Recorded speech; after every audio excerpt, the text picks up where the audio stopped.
मैं तीन चीजें बोलना चाहता हूं। पहली चीज बोलने नहीं दे रहे हैं, मोदी जी घबराए हुए हैं। आपने देखा जो ट्रेड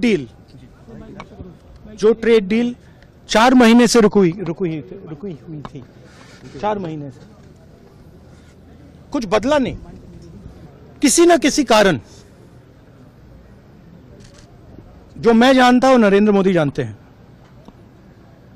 नरेंद्र मोदी जी ने कल शाम उस डील को साइन कर दिया। नरेंद्र मोदी जी पर प्रेशर है,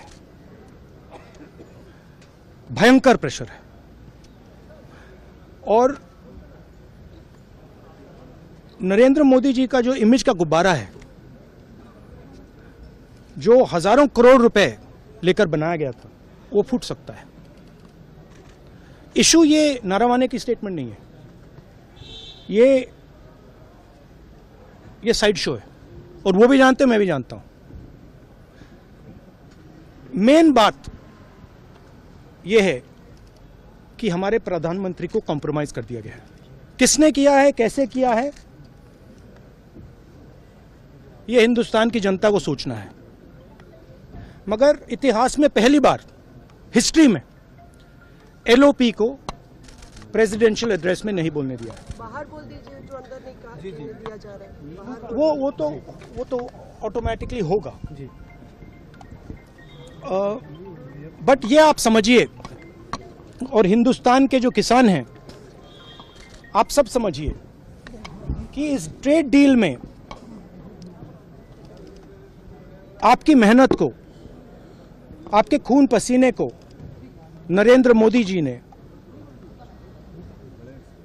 बेच दिया है। और वो इसलिए बेचा है क्योंकि ये कॉम्प्रोमाइज्ड है। सिर्फ आपको नहीं बेचा है, देश को बेचा है। इसलिए मुझे वहां नहीं बोलने देना है।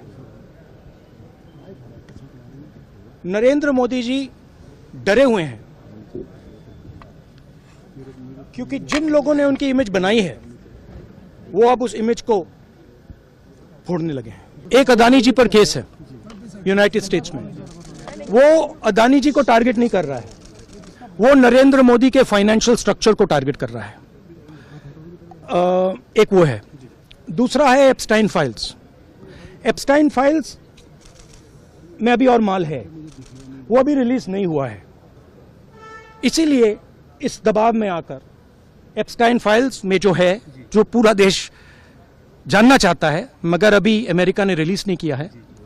और दूसरा जो अदानी जी पर केस है, जो एक्चुअली मोदी जी पर केस है, क्योंकि वो बीजेपी का फाइनेंशियल स्ट्रक्चर है, मोदी जी का फाइनेंशियल स्ट्रक्चर है। तो ये 2 प्रेशर पॉइंट्स हैं। और आप ये बात समझ लो, देश ये समझ ले कि प्रधानमंत्री कॉम्प्रोमाइज्ड है।